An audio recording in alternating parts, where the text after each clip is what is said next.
G'day you good motherfuckers, I hope you're doing real well. This video right here is basically me addressing you, stating that we won! Justice has prevailed. But before I get into this video talking about how the scourge on society that is Buzzfeed is dead and buried, I have some very exciting news, and you better believe it, ladies and gentlemen, it's fuck me, that fucking didn't work at all. That's supposed to be a magical cane, and I was gonna say, it's magical!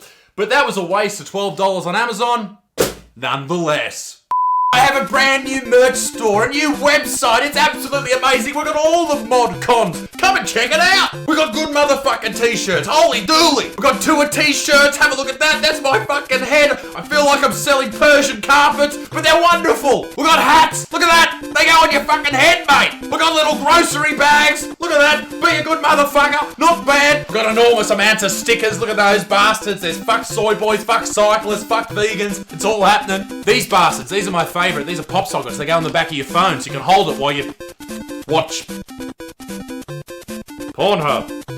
As far as fashion is concerned, it goes Gucci, Louis Vuitton, fucking mate! We've got two brand new merch items. Have a look at this. These bastards, these are socks with my fucking head on them. It's back to school, back to work, back to wearing socks, and I'll tell you what, these are the greatest socks I've ever seen. Look at them, high quality. You can also jizz into them if you want. I don't give a shit, just fucking buy it. And of course, we're restocked with stubby holders, beagle motherfucking piece of Middle East, me dick stinks.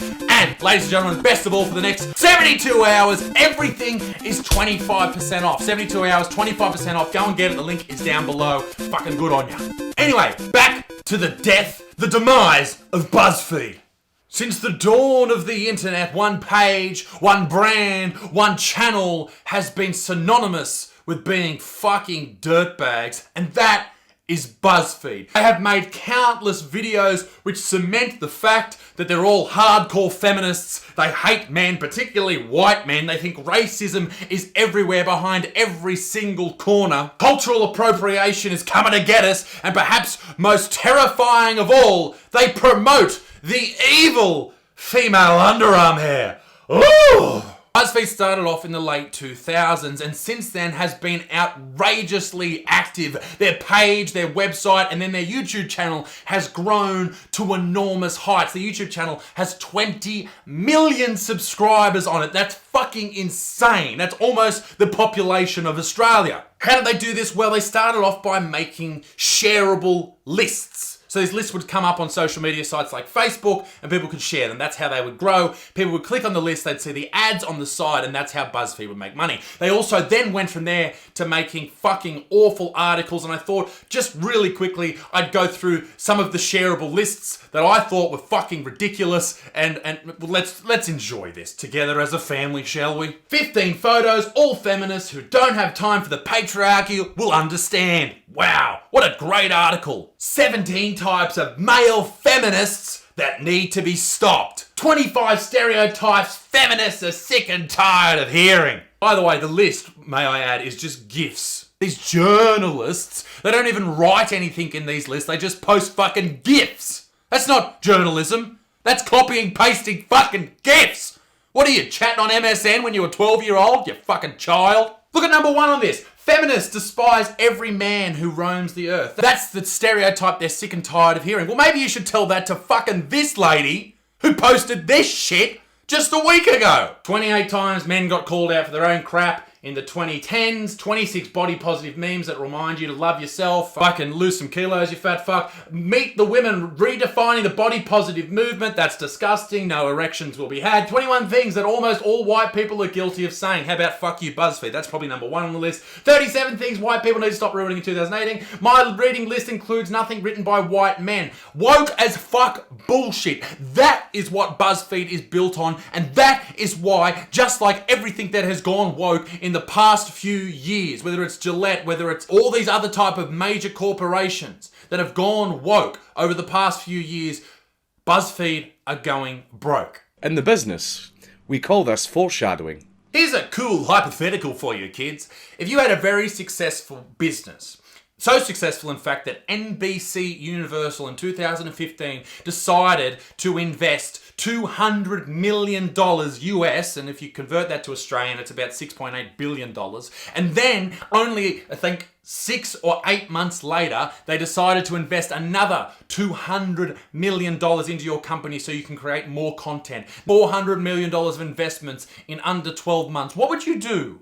Would you go out there and create the content that that company wanted you to create to make this into a giant conglomerate, a giant corporation, one of which the new media, being the internet, has never seen? Well, Buzzfeed had that exact same thing happen to them, and they went out and they did two things. Number one, they made Buzzfeed Australia and Buzzfeed UK. The second thing they did was create, well, let me put it like this. They took that $400 million as a laxative and made the most diarrhea content in the entire universe. They shat upon the floor that is YouTube. Oh, you want evidence? Let me give you some fucking evidence. Often, we're taught to hide the fact that we're even on our periods.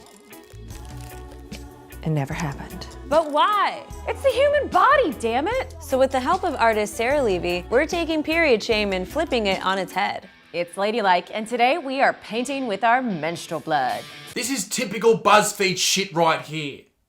Pushing the idea that men are disgusted by women and what happens to them naturally. Here's the honest truth about this. This hurts women because, yeah, men are a little, most of the time, taken back by periods. It's not something that all of the time we want upon us, like most women would say about anything coming from a male's body. Usually, they don't want body fluids anywhere near them because it is blood. If we started bleeding out of our dicks tomorrow, you'd probably go, keep that at least a few feet away from me. Social distance, you bleeding cock, please. And also, I don't think that women are actually proud of their periods.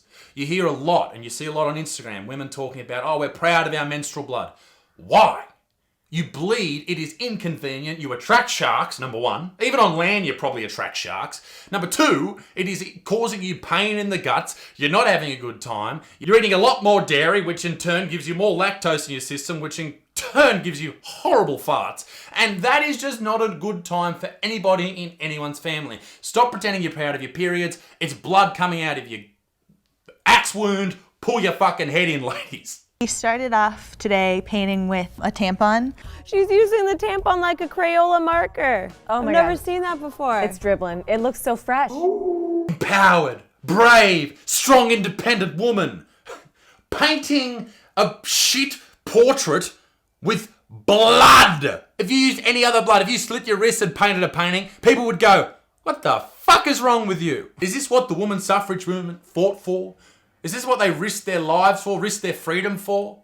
Was it the right to vote and then the right to paint shit paintings with vag blood? This is what happens when people don't have anything else to worry about. They start pulling out tampons and painting Monets. Making the first stroke.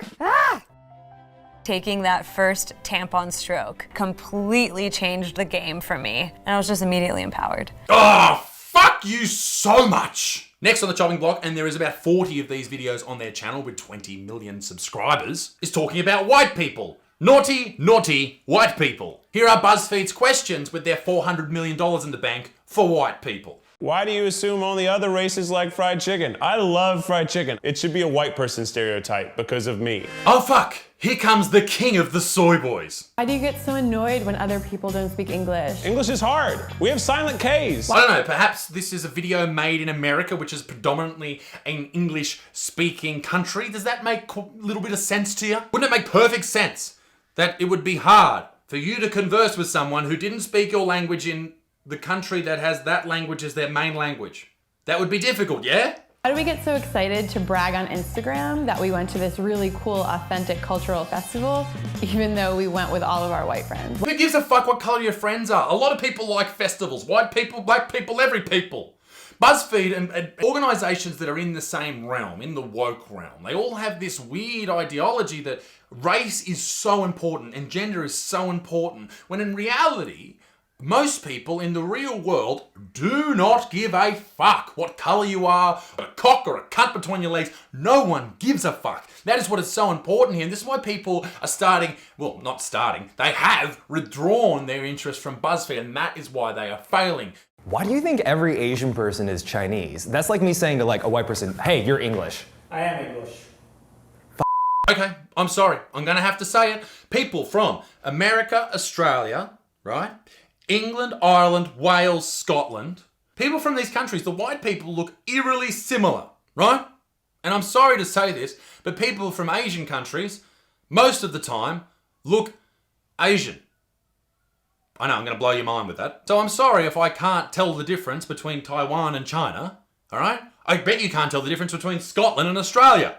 You fucking racist. Why are Buzzfeed so obsessed with white people? Whiteness. White. White. White. White. White. White, white, white, White. white, White. White. white, White. Half white. White. White. White. Whiteness. Shut the fuck up. Nobody wants to hear it. Nobody will ever want to hear it. Nobody cares. But perhaps everybody's favourite version of content diarrhea is this baby. My balls! I don't want my balls sticking to my legs.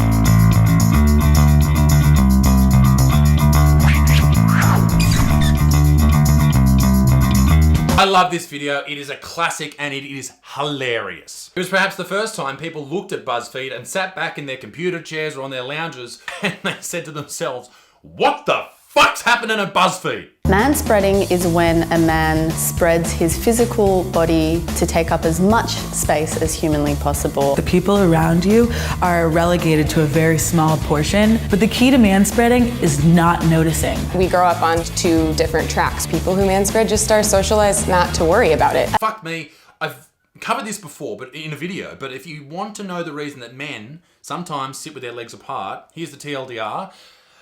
Cock and balls. Ladies, you know how your sexual organs are tucked in nice and tight like a hotel bed? Ours are flying like your bed at home. You don't give a fuck about tucking those bed sheets in. They're flying everywhere. I don't know, this analogy is fucking awful, but balls out, vag in. Buzzfeed journalist spreads their legs because... That's my first train trip as a manspreader. I just feel like a monster already. How can you do this every day without being conscious of it? They... I just manspread on the bus for maybe a 5-minute ride for the first time, and it wasn't even half full, and I was already getting glared at, so I think this is gonna be a kind of long week. I think whenever a woman takes up space, she's considered bossy, she's considered aggressive. There are a lot of stereotypes surrounding black women and whether or not we're angry or we're dominant. And so maybe a lot of the reasons why I do minimalize my presence is because I don't want to be perceived or engage with those stereotypes. Huge cunts! After these videos and many in the exact same light, Buzzfeed started to drop off the face of the earth. Their views dropped, there were massive layoffs and pay cuts. And the same thing happened with Buzzfeed Australia. Buzzfeed Australia, Buzzfeed UK, Buzzfeed India, these were perhaps the worst pandemic the world has ever faced. But they all faced the chopping block. I don't know what you're thinking. Surely Buzzfeed Australia couldn't be on the chopping block? It's amazing. It creates gorgeous, interesting, and entertaining content like ranking canned beans. Oh, amazing stuff. Gay men try to label a vagina. But wait, there's more. Which bin do I chuck it? A 7-minute video about recycling. How did Buzzfeed Australia fail? I will never know. And who could forget the original? A 20-second video with two absolute dickheads of the highest degree interviewing a potato. Psst, before this starts, $400 million invested into this corporation. Okay, play the clip. How's it going, Potato? How are you? Potato, do you mind taking off your glasses? It's really unprofessional. Potato, please, Potato. Just say anything.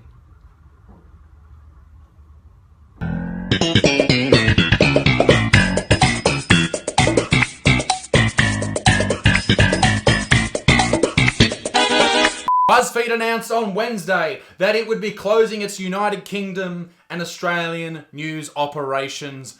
Praise Jeebus, we have done it. In a statement, the company said it would be focusing more on the news that hits big in the United States, even though they're firing employees over there as well, as the world grapples with a super sore throat disease. In other words, the mass exodus from their YouTube channel and their website has led them running back to where they started with their tail between their legs. Also, BuzzFeed laid off 220 employees in January 2019, over a year ago, including some of its new staff. In a memo published by Digaday, BuzzFeed CEO Jonah Paretti said the company was embarking on a major restructuring in order to reduce costs, which includes scaling back resources for its international operation.